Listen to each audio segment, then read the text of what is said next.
Hi, welcome to Shelf Starters. I'm Rosie and I'm on my own again today because, as you can see, I bought a lot of books. So recently I went on a holiday to a small little village called Tideswell, and there was a secondhand bookstore and I made great friends with the owner. She loved me by the end, and I sort of bought out like most of her stock. So I thought I would show you my purchases today.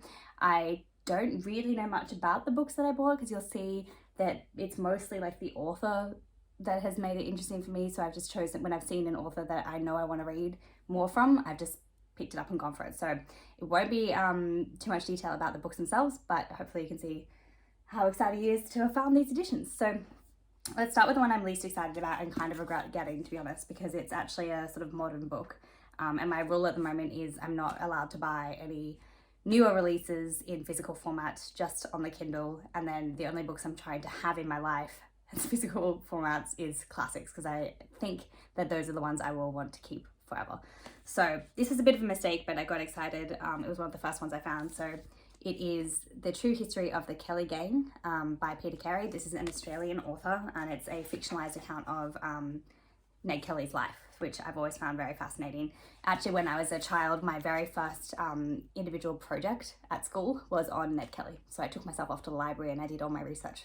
And it was like the most exciting thing. I really got into it. So I do have a bit of a soft spot for Ned Kelly, but yeah, I could have had this on Kindle. So that's the only one I kind of regret, but the rest are very exciting. So then we have some paperbacks. So I found The Sound and the Fury by William Faulkner. And this is like one of those old Penguin Modern Classics editions. It smells great.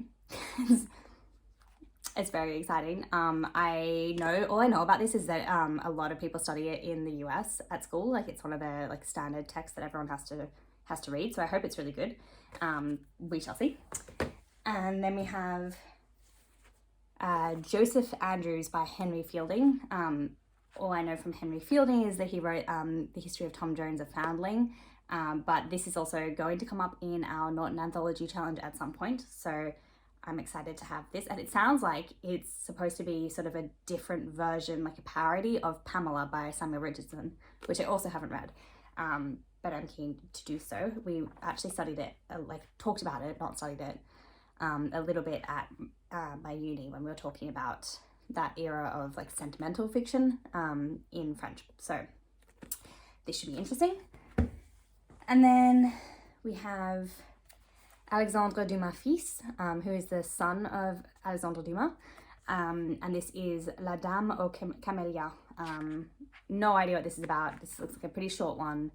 It's actually annotated, which is kind of exciting because we can see all the notes written by whoever read it before me. They've written, "Rather pleased plot working out."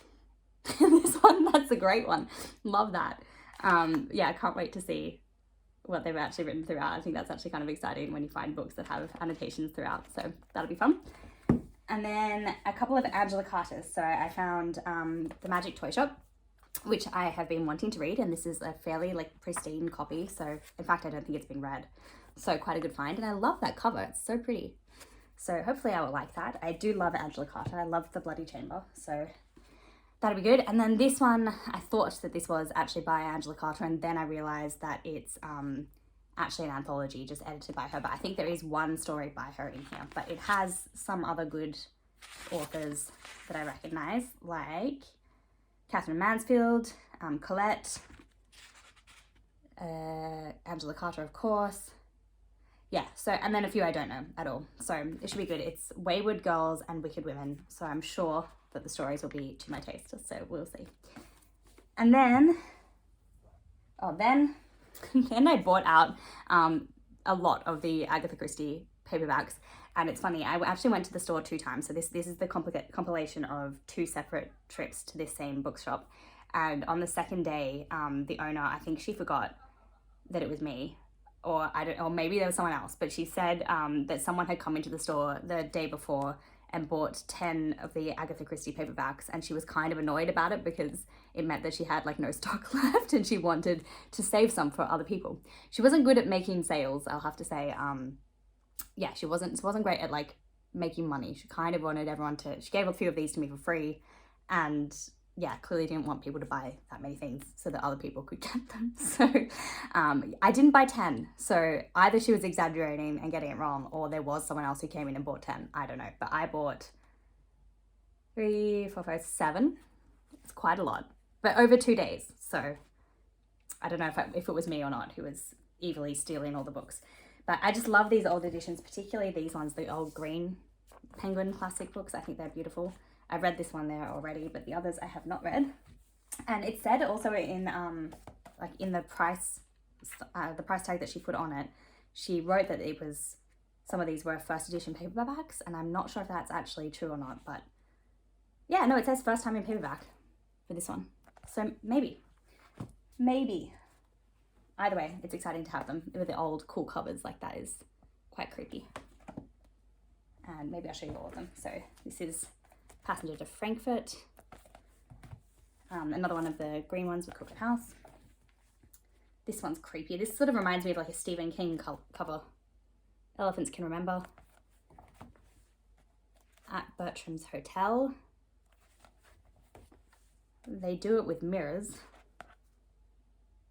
What is even that? That is like a mess of images. What is that? It's like a whole heap of little objects on music. Interesting. And yeah, this one, the mirror cracked from side to side, is I think the coolest. So that's all the paperbacks. And then we get to some of the more like special edition kind of things. So I found a book by Arthur Conan Doyle that is not Sherlock Holmes. And this is Micah Clarke, which apparently is like a historical adventure story. That's all I really know, but this is really fragile. And yeah, again, smells great. Love that old book smell. And it says, and it doesn't have the dates because I think it's you know, when they didn't used to put the actual date in of printing, but it does say the previous edition. So the 12th edition, which I think this is, was 1893. So yeah, it's pretty old. And it's beautiful. It's got some illustrations and things in here as well. And yeah, very excited. I'm gonna have to be so careful with it though, because it's really falling apart. And then 2 of these editions, which I can't remember the name of. If anyone knows what these are actually called, I would love to know, because the bookstore owner was really lovely about them. She said that these had belonged to her father, and it really meant a lot to her, you know, which person it went to in the store. We got on really well, I have to say. She was really lovely. And so yeah, they are Heron books. They're Heron editions. There we go. And this is The Way of All Flesh. I picked this one up because I know it is coming far away, but is eventually coming in the Norton Anthology. So it was on my list to pick up anyway. I know nothing about it, but this is a beautiful edition and I'm very excited. It's also got like a ribbon. That's nice. Cool. And then we have D.H. Lawrence. And this is obviously part of a set because it's got the complete works here, but it is The Lost Girl, which I have heard of as well. So again, it's Heron books. Some picture of D.H. Lawrence, I assume. And no pictures in this one. But, oh wait, no, I lie. There's a picture. I don't know what that is. Is it supposed to be a person? Anyway, I don't really know what The Lost Girl is about, but I always see it as like an example of the Penguin classics. Like, I feel like it's one of those ones that's on the mugs and the satchels and things like that. It gets printed a lot. And then Pride and Joy, we get to some Folio Society editions. So this one is the reason I came into the bookstore the second time, because I didn't pick it up since it was slightly more expensive the first time, and then was thinking about it all day and had to go get it the next day. So this is Jane Austen's Letters. So it's got this beautiful silk cover. And this is her letters to mainly Cassandra. Jane Austen actually, she obviously had love letters and things, but her sister destroyed them when she died, as it was like a request from Jane to her sister to get rid of the evidence, I suppose, and make sure that she wasn't gossiped about after death. So we don't actually have the love letters so much, which would be great to have. I'm sure they're very interesting, but we do have like letters to her relatives, which I think are also quite fun to see more about her life and her relationships at the time. And it's also got beautiful pictures in here. We have some And then a lot of biographical details at the back as well. So some notes, like all of this sort of second half is pretty much all extra notes and information about Jane Austen's life and the time, and who the people were that she references in the letters as well. So yeah, very excited to read this. It's a beautiful copy. It's going to be lovely on the shelves, and perfect for Jane Austen July as well, in case I end up doing that, which I'm sure I will in some way with Mum. Yeah. Then the next two kind of go together. They are both Anthony Trollope folio collections. So we have Orley Farm, which I don't know anything about, but I recently discovered Trollope and I really like him. So I'm hoping to read a lot more of his works. He wrote so many though, it's like impossible to get through them all, but this is a lovely edition with some beautiful illustrations as well. And the folios, I don't know, they're just so well made. They're like the beautiful pages and good font. I don't know, it's just always exciting to have a folio. There we go. And I do love this blue colour as well. So that's Orley Farm. Then we have Phineas Finn, which is, I think, it's part of one of the series. I don't think it's the Barchester Chronicles. I think it's a different series, but I'm not sure. And it looks like it's kind of to do with politics, just based on that picture. And the subtitle thing is The Irish Member. So yeah, I'm not sure where this goes in the series, but clearly I'll have to collect the rest of them so I can catch up, because I think they have to be read together. Tell me if you know otherwise, if you can read these on their own, because I'm really keen to get to it because it's just so pretty. So we'll see that that's a nice green one.